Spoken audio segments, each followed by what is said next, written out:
कथा चल रहा था, कथा चल रहा था। और जब कथा चल रहा था उसी दौरान अब गांव के कुछ लड़के होते हैं थोड़ा सा मजाकिया टाइप, किसी को मजाक करना रहे मजाक करते रहते हैं, उनको गाली गुप्ता का कोई फेर नहीं रहता। अब उसी टाइप कुछ लड़के आए कथा के लाचरी, कहे बाबा ये गौवा में एगो सेठ जी रहते हैं, एक गौवा में एगो सेठ जी रहते हैं और आज 9वां दिन है लेकिन कहियो कथा सुनने नहीं आए हैं, अपने व्यापार के आए।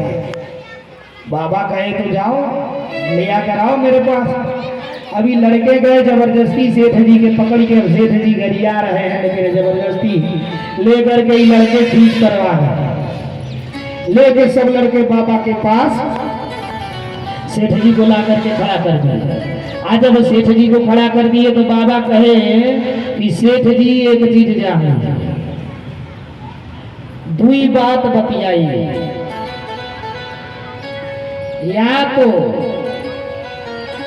या तो कोई एक नियम अपना लीजिए और नहीं तो एक अवगुण छोड़ दीजिए। आज ही संकल्प कई के अब जवने अवगुण हो गए वो अवगुण छोड़िए और नहीं तो एक कोनो नियम बना लीजिए।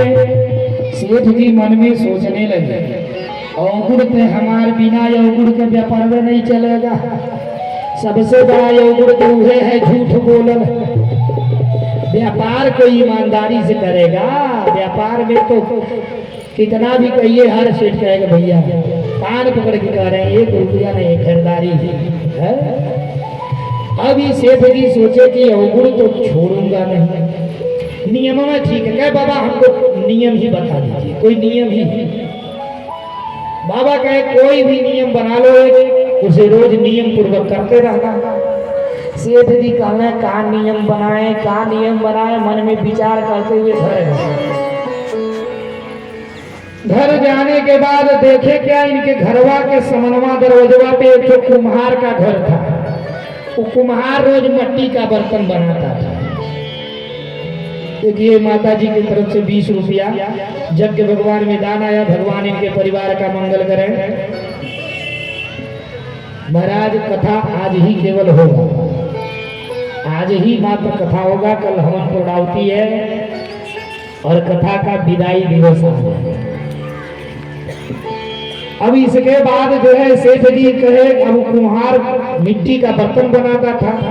सेठ जी नियम बना लिए कि रोज मैं सुबह जब उठूंगा तो मैं सीधे इसी का मुख देखूंगा, इसका मुंह देख के तब तक कोनो काम करूंगा। अभी नियम चलता, नियम बना लिए। आज जब नियम बना लिए महाराज तो एक दिन संजोग से सेठ जी चले गए रिश्तेदारी में। रिश्तेदारी में गए तो संजोग से वहीं रुकना पड़ा, रात हो गया। आज जब रुकना पड़ा तो भी भोर बेला हुआ। अब ये सोचे आज का नियम बिगड़ जाएगा।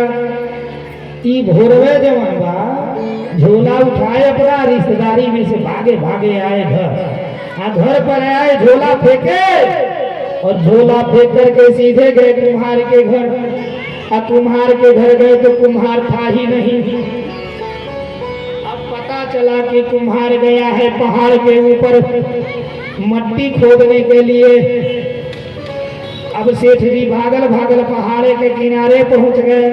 आज जब पहाड़ के किनारे पहुंच गए तो पहाड़ नीचे से देख रहे तो पहाड़ के ऊपर कुम्हार है। कुम्हार बेचारा उस पहाड़ पे मट्टी निकाल रहा था। हो अब मट्टी निकालते निकालते कुम्हार को एक घड़ा मिल गया और उस घड़े में सोने चांदी हीरे आदि भरे हुए थे। आज जब घड़ा था महाराज तो कुम्हार धीरे से जब घड़ा पाया तो खोल के देखा।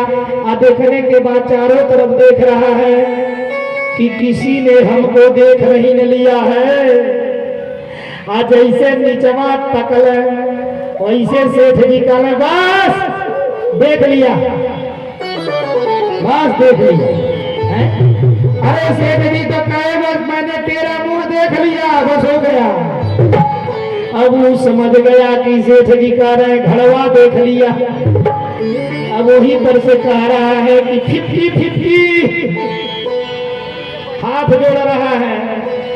किसी से कहिएगा मत आधा आधा। बाबू हो सेठ जी समझ नहीं पाए।